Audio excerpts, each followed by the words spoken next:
Islamic تعلیمات میں قبر کے عذاب کے بارے میں کئی تفصیلات اور واقعات حدیثیں موجود ہیں۔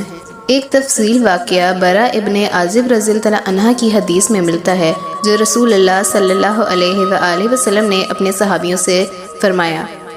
واقعہ قبر کے عذاب کے بارے میں اور مومن اور کافر کے انجام کے بارے میں تفصیل سے بتایا گیا ہے۔ آپ میری اس ویڈیو کے ساتھ لازمی جڑیے رہیے گا۔ اگر میرے چینل پر نئے ہیں تو میری آپ سے گزارش ہے، میرے چینل کو سبسکرائب کیجیے گا اور کمنٹ ضرور کیجیے گا کہ اللہ تعالیٰ کا دین سن کے آپ کو کیسا محسوس ہوتا ہے۔ میں امید کرتی ہوں کہ آپ کو ویڈیو ضرور پسند آئے گی اور آپ میرے چینل کو ضرور سبسکرائب کیجیے گا۔ اب میں آپ کے ساتھ واقعہ شروع کرتی ہوں۔ حضرت برا ابن عازب رضی اللہ عنہ فرماتے ہیں، ہم نبی کریم صلی اللہ علیہ وآلہ وسلم کے ساتھ ایک انصاری کے جنازے میں شریک تھے۔ جب ہم قبر کے پاس پہنچے تو قبر ابھی تیار نہیں تھی، مگر رسول اللہ صلی اللہ علیہ وآلہ وسلم وہاں بیٹھ گئے اور ہم بھی خاموشی سے بیٹھ گئے۔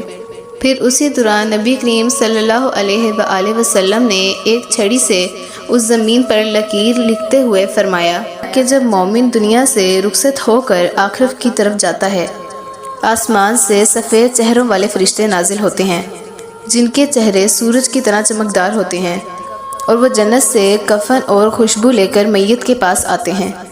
پھر وہ مومن کی روح کو آسمان سے نکالتے ہیں، پھر وہ مومن کی روح کو آسانی سے نکالتے ہیں، اتنے آرام سے اس کی روح کو نکالتے ہیں کہ جیسے پانی مشرق سے بہتا ہے۔ پھر فرشتے اس روح کو جنت کے کپڑوں میں لپیٹ کر خوشبو لگاتے ہیں اور پھر آسمان کی طرف لے جاتے ہیں۔ پھر فرشتے آسمانوں کی طرف جاتے ہیں اور پوچھتے ہیں، پاکیزہ روح کس کی ہے؟ پھر وہ جواب دیتے ہیں کہ یہ فلاں ابن فلاں بندے کی ہے۔ پھر اس روح کو ساتوں آسمانوں تک لے جاتے ہیں۔ وہاں اللہ تعالیٰ فرماتے ہیں، میرے بندے کا نام اعلیٰ بلند مقام میں لکھ دو اور اسے زمین میں لٹا دو۔ پھر فرشتے اسے اس جسم میں واپس لٹاتے ہیں جس جسم سے نکال کر وہ اللہ کے پاس اسے لے کر گئے تھے۔ پھر اس کے بعد قبر میں اسے لٹا دیا جاتا ہے اور قبر کو بند کر دیا جاتا ہے۔ پھر اس کے بعد اس سے 3 سوالات کیے جاتے ہیں۔ قبر میں اس کے پاس 2 فرشتے آتے ہیں، ان دونوں فرشتوں کا نام ہے منکر اور نکیر۔ وہ دونوں فرشتے منکر اور نکیر اس کے پاس آتے ہیں اور فرماتے ہیں، تیرا رب کون ہے؟ اگر مومن ہے تو جواب دیتا ہے کہ میرا رب اللہ ہے، اور پھر کہتے ہیں، تمہارا دین کیا ہے؟ وہ کہتا ہے اسلام۔